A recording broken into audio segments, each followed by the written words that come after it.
अस्सलाम वालेकुम। वेलकम सालिबन एनसाइक्लोपीडिया। छा हाल आहे? ख़ुशि आहियो? तबीअत सही आहे?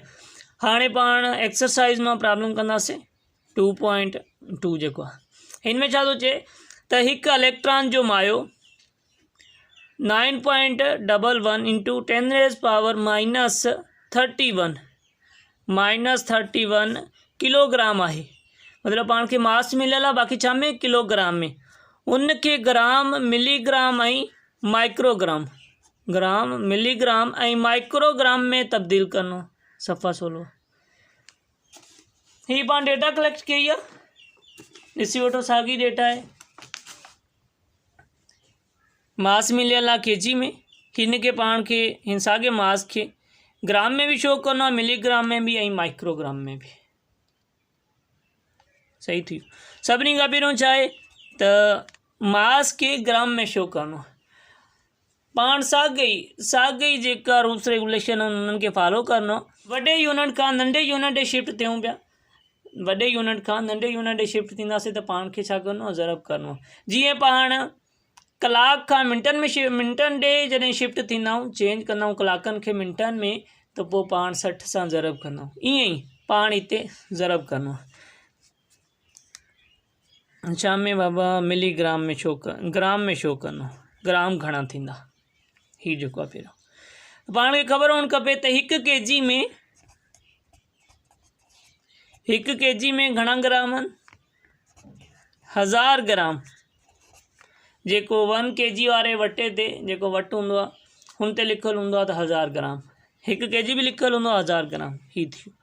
हाणे ही केजी जेको आहे ही पाण लिखंदासीं 9.11 इंटू 10⁻⁻31। हिन सां ज़रब कंदासीं 1000 के, ही जेको ग्राम में आहे। असां ज़रब कंदासीं। हाणे ही 3 ॿुड़ियूं जेकियूं आहिनि, जॾहिं हिन सां ज़रब कंदासीं त ही माइनस में पावर आहे। ही जेको पावर आहे माइनस में आहे। जेकॾहिं प्लस में हुजे हा त इंक्रीमेंट थिए हा। प्लस ही जेको पावर आहे, ही जेकॾहिं प्लस में हुजे हा, प्लस 31 हुजे हा त 3 इंक्रीमेंट थिए हा त 34 थी वञणा। बाक़ी ही जेको पावर आहे माइनस में आहे, त ही जॾहिं 1000 हिन सां ज़रब थींदो त 3 घटिजी ईंदा। 31 आहे त ही 28 थी वेंदो। बाक़ी 1000 हिकु आहे त ही को इन्हनि ते वैल्यू ते को फ़र्क़ु न पवंदो, मतिलबु इन में को चेंज न थींदी। 9 ही भाङे में न आहे, ही ईअं लीक ॾिनी आहे। 9.11 इंटू 10⁻। हाणे ही 3 कट थियूं त बाक़ी घणा बचिया? 28 ग्राम। हाणे हिकु इलेक्ट्रॉन जो जेको मास आहे उहो जेकॾहिं ग्राम में शो कयूं त 9.11 इंटू 10⁻⁻28 ग्राम थींदो। सही आहे नी? सफ़ा 16।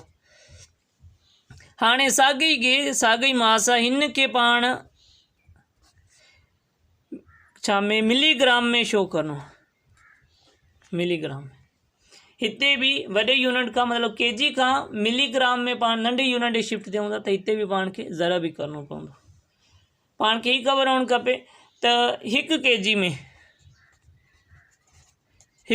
में घणा मिलीग्राम हूंदा आहिनि? मिली मतिलबु 10⁻6। ठीक है, 10⁻6 मिलीग्राम। 1 kg में 10⁻6 मिलीग्राम हूंदा। ठीक थियो। हाणे 9.11 इंटू 10⁻⁻31 के ज़रब कंदासीं पाण 10⁻6। हिन के जेकॾहिं 10 लख लिखो त को हर्ज न आहे, मतिलबु ही जेकॾहिं साइंटिफिक नोटेशन में नथा लिखो त। बाक़ी पाण खे वरी भी साइंटिफिक नोटेशन में जवाब ॾियणो पवंदो, इन करे डायरेक्ट पाण ईअं लिखी छॾियो। हाणे ही प्लस जा आहिनि, पावर प्लस जा आहिनि 6, ही माइनस जा आहिनि 31। सही थियो। हाणे ही हिकु आहे त हिन सां मतिलबु साॻी, जीअं हिते को भी 9.11 ते को फ़र्क़ु न पियो, ईअं भी हिते भी को फ़र्क़ु न पवंदो। 9.11 इंटू 10⁻, सिर्फ़ु पावर में चेंज ईंदी। ही प्लस जा आहिनि ऐं ही माइनस जा आहिनि। माइनस जे 31 मां प्लस जा 6 विया त बाक़ी घणा बचिया? बाक़ी बाबा बचिया 25। माइनस जा 25। ठीक है, माइनस जा 25 मिलीग्राम। हाणे 9.11 इंटू 10⁻31 kg जेको हू बराबरि आहे 9.11 इंटू 10⁻25 मिलीग्राम जी। मतिलबु इलेक्ट्रॉन जो मास जेकॾहिं पाण रिप्रेजेंट कयूं छा एक्सप्रेस कयूं रिप्रेजेंट कयूं इन में मिलीग्राम में त पाण ईअं लिखंदासीं। सही आहे, सफ़ा सोलो ठीकु आहे। ईअं तव्हां ज़बानी बि करे सघो था। तव्हांखे ख़ाली ख़बर चवणु खपे त बाबा इन जी ही त मिलियल हूंदी त मिलीग्राम मतिलबु 10⁻6 ठीकु आहे। 1 kg में घणा हूंदा आहिनि मिलीग्राम 10⁻6 त तव्हां इन मां डायरेक्ट पावर मां माइनस करे छॾियो। 31 मां 6 विया बाक़ी 5 माइनस में त बाक़ी साॻियो रहियो 9.11 इंटू 10⁻25 ही थियो। ईअं ई हिते 31 मां 3 कट कयो बाक़ी बचे सोलो आहे नी। हाणे ॿियो पाण माइक्रोग्राम में चेंज करिणो आहे, हू बि साॻियो ईअं ई थींदो। मास साॻियो ई आहे 9 इलेक्ट्रॉन जो ई मास आहे। ईअं ई पाण इन में छा थींदो आहे बाबा माइक्रोग्राम में 1 kg में घणा माइक्रोग्राम हूंदा आहिनि 10⁻9 माइक्रोग्राम। सही थी वियो।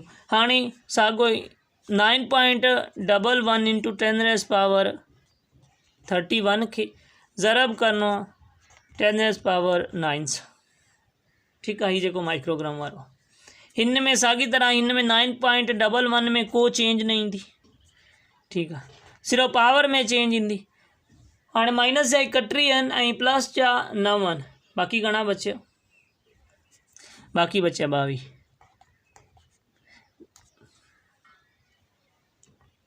सही थी वियो, सफ़ा सोलो आहे नी। को बि मसइलो हुजे कमेंट में पुछी सघो था। चैनल खे सब्सक्राइब न कयो, चैनल खे सब्सक्राइब करे वठो जीअं हर ईंदड़ नई वीडियो तव्हांखे मिली सघे। ऐं हिन खां पहिरियों बि हीउ तव्हां ॿियो चैप्टर आहे, हीअ असां ईअं सम्झ लास्ट में अपलोड कयो आहे। हिन खां पहिरियों असांजा बाक़ी सभु चैप्टर अपलोड थियल आहिनि 8 चैप्टर ताईं। ठीकु आहे, 3, 4, 5, 6, 7, 8 ही सॼा with examples exercise with example सॼा अपलोड थियल तव्हां हू बि ॾिसी सघो था। ऐं ईंदड़ बि असां इंशाल्लाह ज़रूरु बाक़ी जेका बि बचियल आहिनि चैप्टर 10 जी ईअं सम्झो फिज़िक्स सॼी अपलोड करे छॾंदासीं। ठीकु आहे, ख़ुदा हाफ़िज़।